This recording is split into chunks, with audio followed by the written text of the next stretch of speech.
name's David John Dolan, and I was born 2nd of May 1979, so we just scraped into the 70s, which I don't know anything about, but still. I was born at Marston Green Hospital, which isn't there anymore, which is a sign I'm getting old, because when you get older, things seem to disappear and change. My last name, which is Dolan, originates from Ireland. Actually never been over there, but my granddad owns a farm over there still to this day. He's sold some of his land, but I think he's got about 12, 13 acres. So I'd like to go over, to be honest. That's in Athlone, which is Southern Ireland. I went to Burton's Farm School, which was my first school, which is gone as well now. And I had a great mullet at the time. It was, I think it's come back into fashion a bit now again, but at the time, not so, and I wouldn't show you my pictures. My favourite teacher there was a fellow called Mr. Woods, a bald bloke, and he was amazing. He was one of these blokes that you could have a laugh and a joke with, but at the same time, he was clever that he could joke with you but teach you at the same time. And great respect for that bloke. So then I went to Smithswood School, which was a senior school, and this was the time when I found out how much I loved sport. I didn't really play much when I was in juniors, but when I went to senior school, I was on the playground. I still remember this to this day, and there was having a mad football match. It was on the playground, and one of the lads said, just go in goal, just have a play in goal. So I went into goal and the ball came at me, and I've done these 2 saves. I always remember these 2 saves I did, and from that moment I got pats on the back, and it was really weird, and that's how I associated myself in school. You know what you're sort of good at and things, and that's how I got on. It was playing sports, how you sort of get a bit of popularity and whatever, and played for the school team.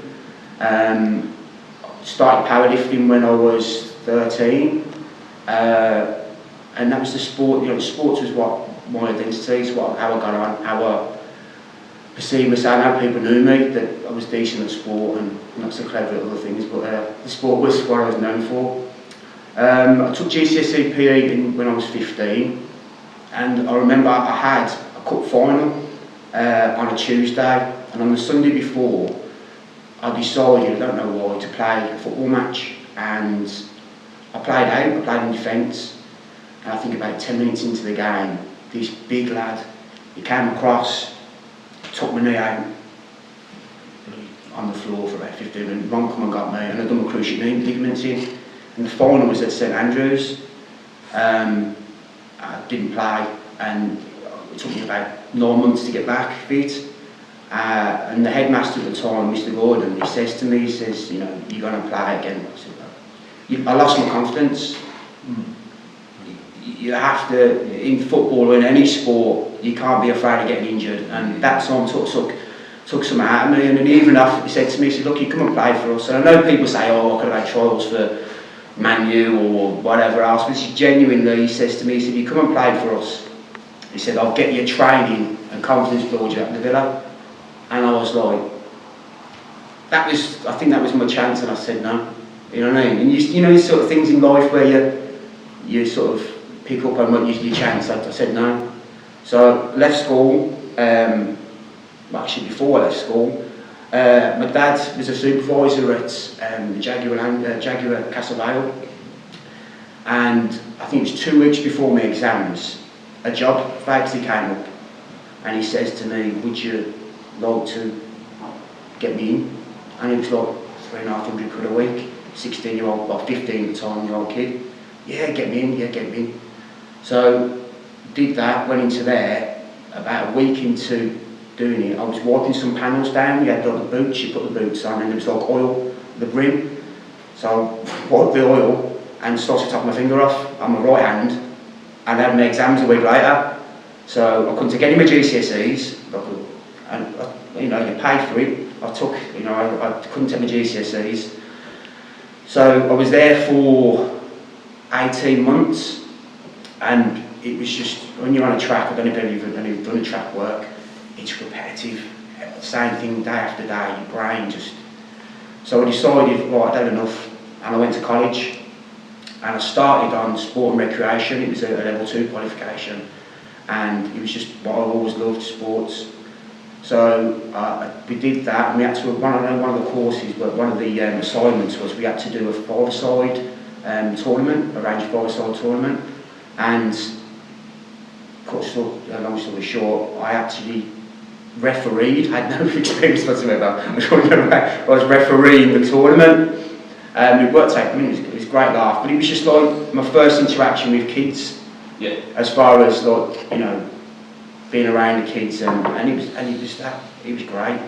In the summer holiday, we had to do a boot camp, like a summer camp, and part of my qualification was we had to be with 5 to 8-year-olds, and we had to do a session planning, because we did collages and also, I mean, I bought a load of magazines in, and they was just cutting them out and making their own pictures and gluing. You had to supervise.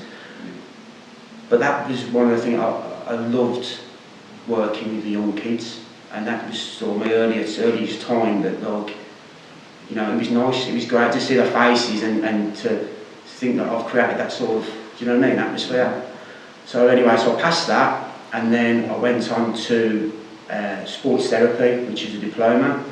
And this was clever, because I was put on the health and beauty level at Solihull College, and there was only 2 blokes in the class, and this one bloke was about 55, and I sound a bit pervy, but you know what, I don't get. He was about 55, and we had to do massage, we had to do, and I was sort of paired off with this dancer from some nightclub at the time, but it was great. I mean, you learned all the strappings and whatever else, but once, I mean, that was a 2-year course. Once I passed that, and I came to, right, okay, I've got to find work, it was all, okay, so we got any experience, or it was all, okay, so now you've got to do work placements, or you've got to find a club where you can do your physio and whatever else.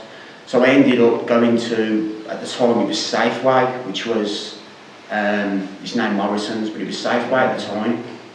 I worked there for about 6 months, and my missus, she worked in a bakery, and we didn't get together when I first started there. It was actually when I got another job, which was at WH Smith's Tools. We had a boozy bus, which was in the Black Country, and I'll always remember it. I was seeing a girl at the time, and you know, it was just nothing serious, she's just one of them, and I met Amy and Mark on the boozy bus, and we just got on and whatever else. But then it was a case of, right, okay, well, I'm sort of seeing somebody, so it can't happen. But it was great, because after that, she went out her way, got my number, and now 12 years later, we've got kids and whatever else. It was meant to be, do you know what I mean? So anyway, so I left there and went to WH Smith's Tools, and I was there 10 years. Over the 10 years, I started as an operator, and then I went into the stores, and went to become a planner. I had no experience in it whatsoever, didn't know what I was doing, winging it, like, as you do, buying all the materials for the company. We've got people phoning me. I did that for about 6 months, and then I went to the tool setting side, which I did for 5 years. But unfortunately, I got made redundant from there. I lost a big contract, and things happened. So I left there, and I was out of work for 2 years. I decided to totally retrain in what I'm doing now. At the time, I had to wait 6 months to get the training sorted out and things. I took work placements, which I've advised to anybody, you know, work placement. I didn't have the qualifications to go into this role, but the work placement was probably the best thing that I could have done to gain the experience, as well as, you know, the standard sort of entry-level qualifications that you need. You know what, I've missed out as well, my actual family. I've got 2 girls and a lad, and my partner, who I've been with for 12 years. My eldest daughter's name's Lydia, and she's 11. I've got my second one's Evie, and she's 7, and I've just had one 2 weeks ago, which is Wyatt. My life, you know, the kids are your life, aren't they? It's one of them. And, you know, I've got 2 dogs, 2 staffies, Zach and Bella. And so we've got a house, we just bought a house as well. We've had that for 6 years. But that's about it. I don't know how long I've been going for, but that's about it really. My life in short.